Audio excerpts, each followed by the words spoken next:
One of the big differences in practical life at a 3 to 6 level and a 0 to 3 level is they want to work with us for a while before they reach that stage of being interested in doing something completely independently. We know what their motor skills are like.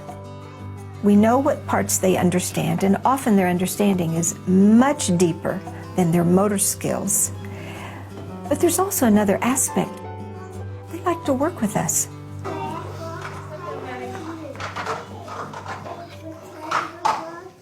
Some of the water went on the other side of the shelf. Bring a cloth and I'll show you where it is. Our mop is so wet it doesn't dry anymore. Let's close this. It's not over here. Look, the water ran under the shelf. See, it's coming down over there.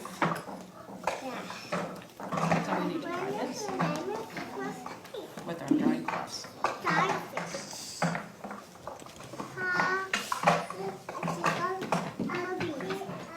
This idea of collaborative work, how it begins that way, coming, I think, primarily from the child's desire to work with an adult, gradually morphs into the child being able to do something independently. But I think we have to be so careful about not pushing them prematurely into independence, but to allow them as much as possible the collaborative work until they choose to move into a piece of work independently.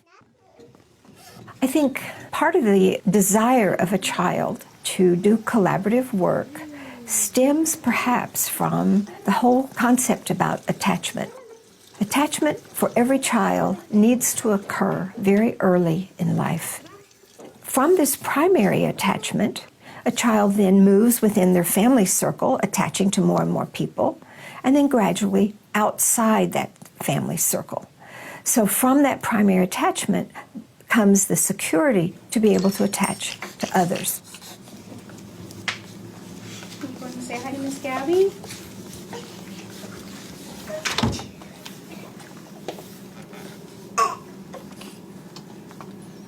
Should we go put your things away?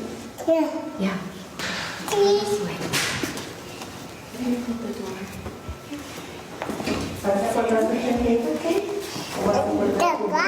That's your bag?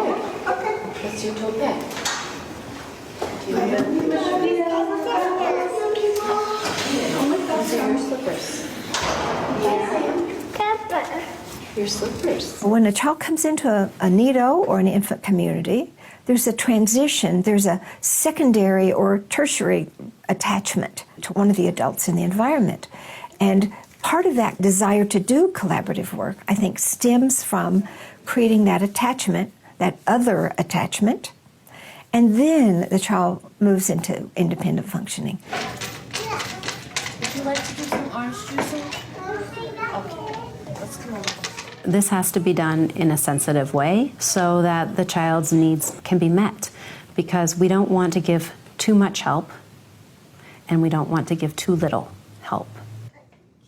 Different children need longer periods of this collaboration, of this time where the adult is observing to see what does the child need. Sometimes the child's ability to do something independently and the child's desire to do something independently are very different. There are two kind of streams of development that support functional independence. Cognition, what is it I'm supposed to do? How do you do that? Why would you do that? And what are the motor skills required to do that? Most children understand long before they have the motor skills to show us that understanding. In that stage, particularly, adults interfere too quickly. They step in to stop a child from having to struggle because their motor skills aren't quite there yet. They step in prematurely, and they take away that thrill of having accomplished something from that struggle. It doesn't mean we let them struggle to the point of sheer frustration, but we don't step in prematurely either. And when we don't, when we allow children to show us what they really are capable of doing, we see great strides in functional independence. I think one of the safest things we can do is to communicate to that child, show me the parts you need help with, and only help with that part. Or ask me when you need some help.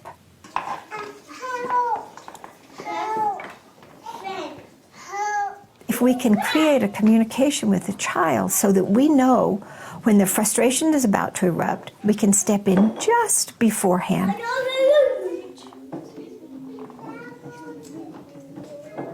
Now, when you see a child, just try to do it like any infant.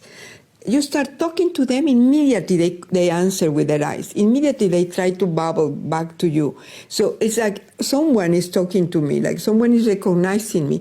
But not just in that. If you show them anything, a toy that they can open or close or they can move, anything that is moving is attractive for them. And when they can move it, then they smile because they see, oh, so I can collaborate also in this environment. I can also make something change. I can transform the environment myself. So it is a human condition to be acting upon the environment.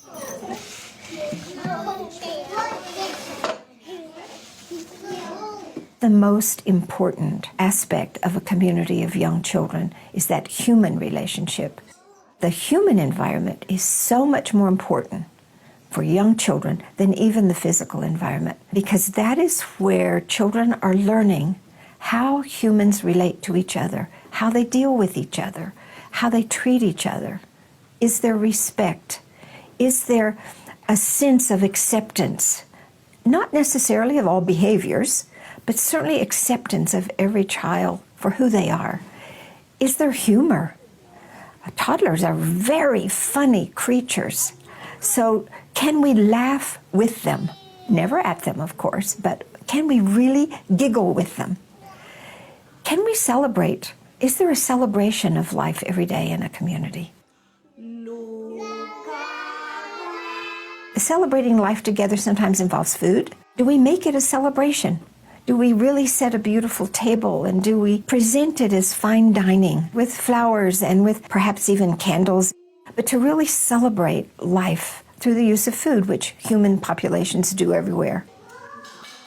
We also have to develop very sharp observation skills, because that is our biggest tool. It's our biggest tool at all levels, but especially with 0 to 3, because so many of the children don't have the language skills yet. We get most of our information by observing. For example, if a child is using a piece of material in a way that we haven't shown them, we need to wait, see what they're doing with it, see what need is being addressed by their use of that material, and then decide if it's okay for them to do what they're doing. It's not only about ability and what they can do, it's also about what they're interested in. And so we have to observe to know, okay, this child is practicing climbing. He really wants to be on this table all of the time. And instead of me trying to say, no, get off the table all the time, I need to give him something that satisfies that need so that he can practice it. So I'm going to provide a simple milk crate, for example, on the floor that he can climb up and down, and I'm going to show him and model for him how to use that. And that's where he can do that movement. So I'm looking for that as well. I'm looking for putting the child into the correct work for his development. Observation often becomes the forgotten child. Sometimes we think if someone observes us sitting and observing, they think we're not working. But the more objective notes we have written, the more data we have to reflect on to know how best to serve the needs of a young child. Many people, when they're observing young children, react from what they feel about what they see rather than what they see. So they react from an emotional perspective which may or may not be accurate for what they're observing. It's a practice we have to school ourselves in. We have to make a commitment to doing. I think it's a practice that also we need to train all of the support staff in our environments. Give them some ideas, give them an idea of the importance of observation in what we're trying to do as a team, and make it part of their job description as well. Every day or every other day, I want you to sit for even 5 minutes or 10 minutes and just choose a child and write down what you see them doing, not what you think their motivation is, but what you actually see them doing. We're used to seeing and thinking about concentration with children, older children, children who can take a piece of work, sit down, engage themselves in this, totally lose themselves in a piece of work, and after a certain period of time, come out of it looking very fulfilled, very peaceful, very knowledgeable. Traditionally in Montessori, we've had that as the model for concentration.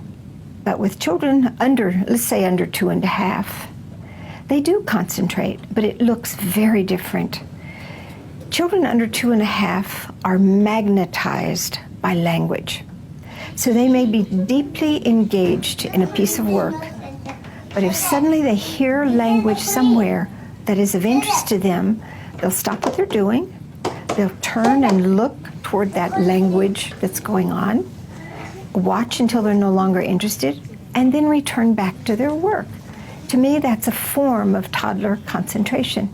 But we're so used to not thinking about tiny children concentrating that unconsciously we interrupt it, and that disrupts that natural flow of it. And by the time they get to be toddlers then, they're often seen as not concentrating, but I see it as concentration. They go back to the same piece of work with little moments of being attracted to something else going on. They go back to the same piece of work. So to me, that's toddler concentration. It's going to build toward what we see in older children. It's magic if all the children are working at the same time and you're not giving any lessons, but you're observing. And in the meantime, you've also trained the other adults in the environment to be able to work with some of the materials. That is not the case in a primary environment. Usually the teacher or the guide is the only one that gives lessons. But in a toddler environment or an infant community, the children don't see a difference between the adults, and they will go to any of the adults, and sometimes they bond with certain adults, and they will only work with those adults. So it's really important that the other adults in the environment are trained, especially on language lessons, because you could give language lessons all day long in an infant community, and there still wouldn't be enough language for these children who are so hungry and are in that sensitive period for language.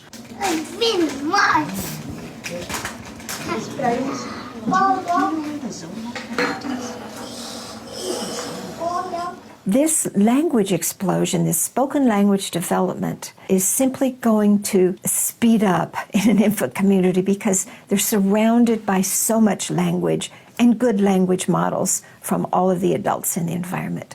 We do have language materials in an infant community of 3 or 4 different kinds, but the most important language material still is the language of the adult. On our training courses, we say that in order for spoken language to develop, there are 4 necessities. One of them is that the child has to be able to hear, so the whole auditory apparatus and the neural structures supporting that have to be healthy and normally functioning.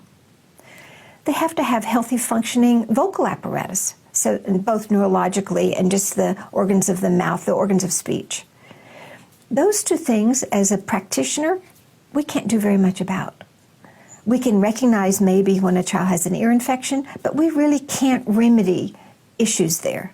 The other 2 things, the child has to be in a spoken language environment, and a child has to have a desire to speak.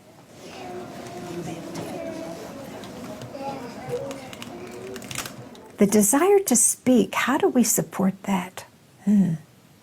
That goes back to being willing to listen, actively listen, and to acknowledge every communication attempt, whether it's a coo, whether it's a babble, whether it's a word that's not very clearly articulated.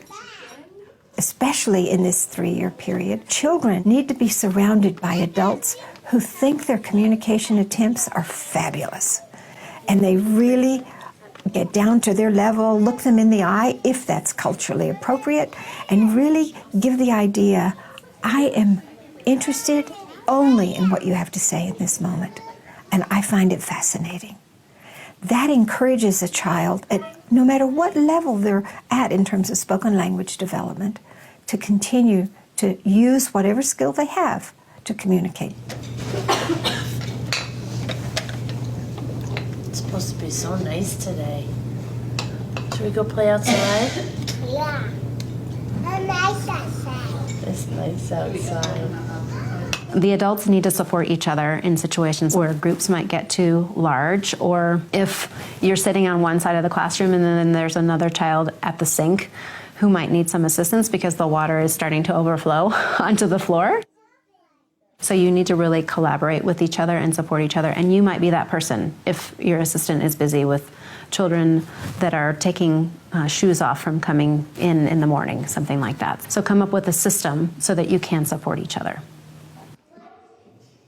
When a child comes into an infant community at 14, 15, 16 months, whenever they're really stable walkers, they can be in this community until somewhere between 2.5 and 3.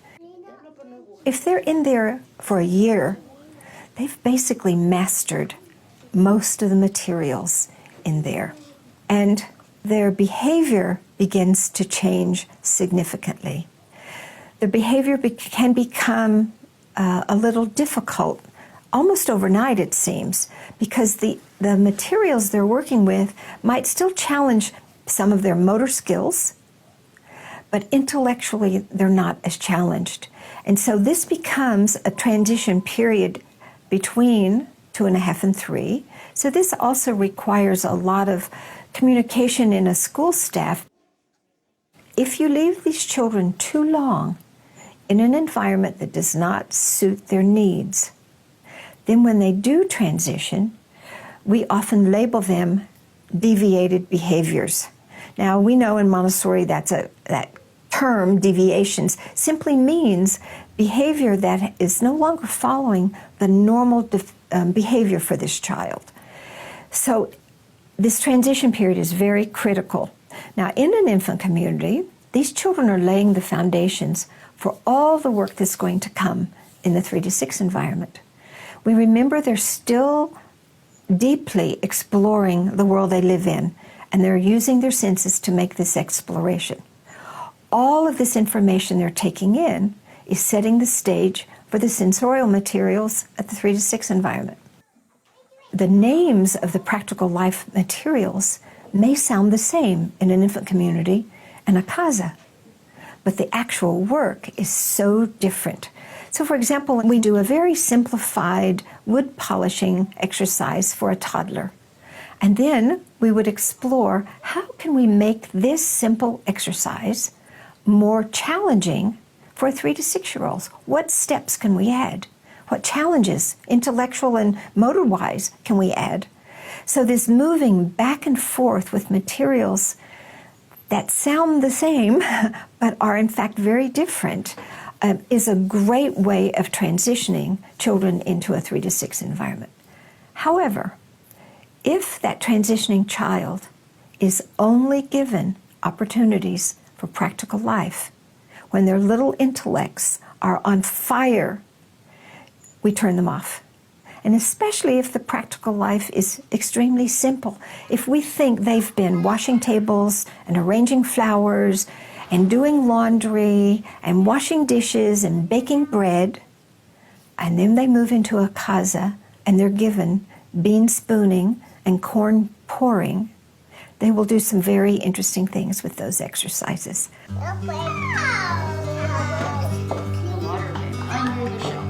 This deep trust in the adults that they've been working with and this human connection they've made sets that foundation that says, in this community, whether it's this room or the next room, but in this Montessori school community, the adults here are all trustworthy and they respect me to be here and they know who I am. And I see that as such an important foundational piece for these children moving up.